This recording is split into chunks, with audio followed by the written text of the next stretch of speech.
All right. One second deliverance. We move on now in Galatians to chapter 2 and verse 19. And this is probably the hardest one for Christians to understand, according to my observation. I have spent many, many hours trying to persuade Christians of the reality of this, and I just don't know how far I've been successful.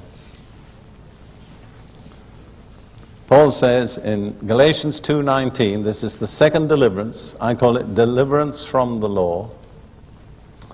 For I, through the law, died to the law, that I might live to God.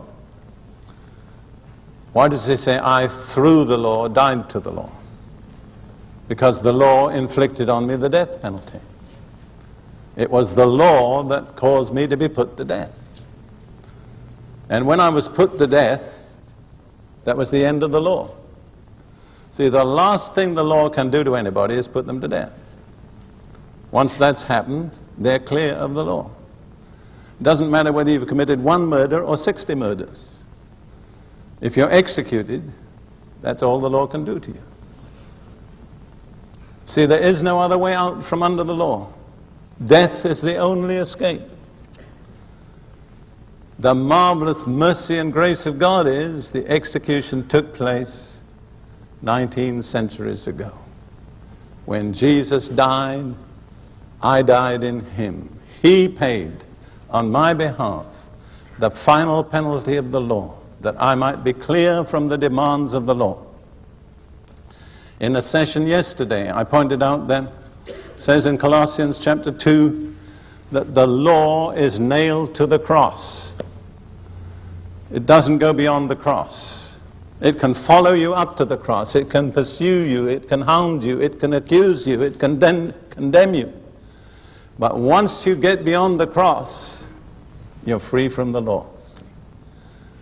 There's no more condemnation. It's all over. Now, Paul says, I, through the law, died to the law that I might live to God. If you analyze that, the meaning is clear.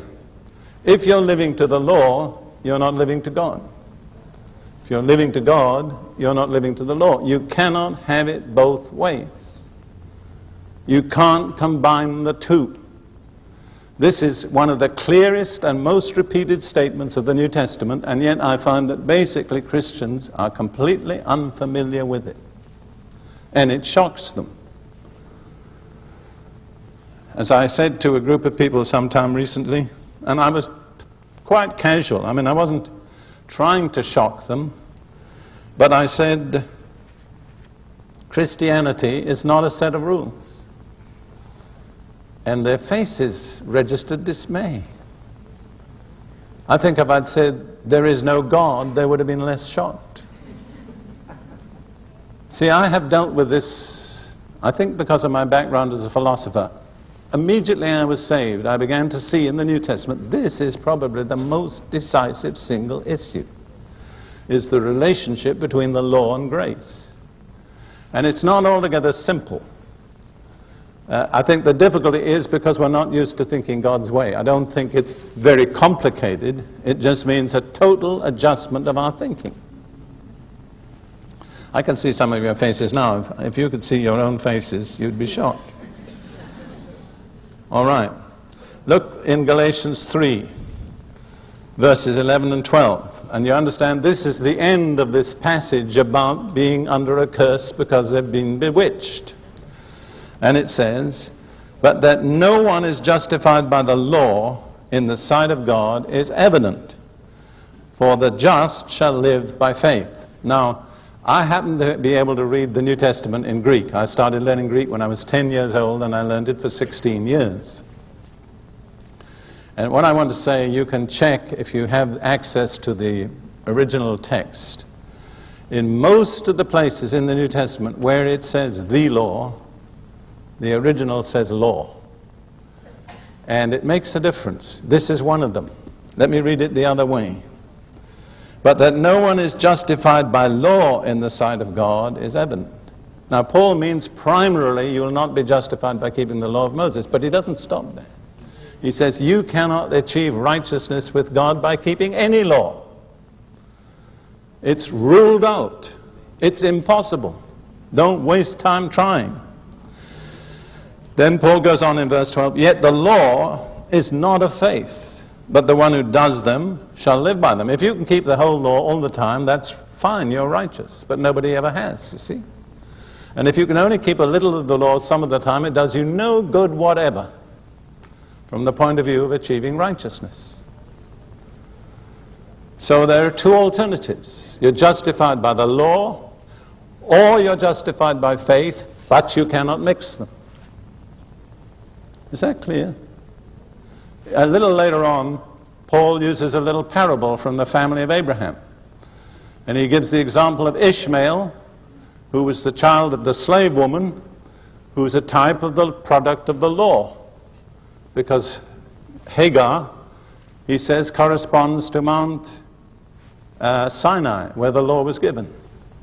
And then Sarah is a type of the Spirit, a supernatural birth, which brought forth Isaac, who's the child of grace.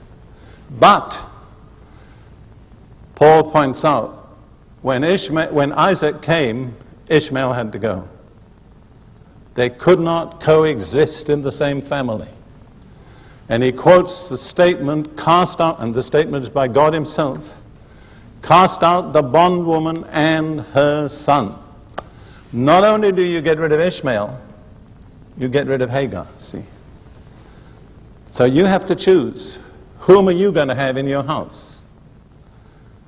Are you going to keep Ishmael, or are you going to make room for Isaac, the child of grace, the supernatural? See, Ishmael was the best that Abraham could do by his own efforts, but it wasn't good enough.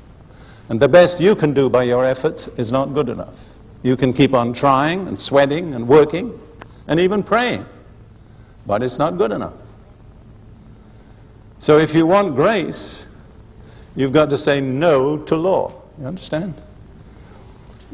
This is so vivid that most of us would like to hold on to both, see? A little bit of grace, a little bit of law. God says it won't work. I don't accept that. If you can't trust grace wholly, then you aren't trusting grace at all.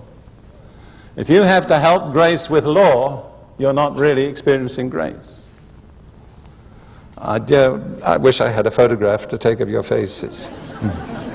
But I'm going to persevere. I'm not going to stop. See, I believe sooner or later, as they used to say in Britain years ago, the penny will drop in farthings, if you understand that. Some of you don't understand that. You didn't live in those days. But I assure you, that was after the time of the Brontosaurus.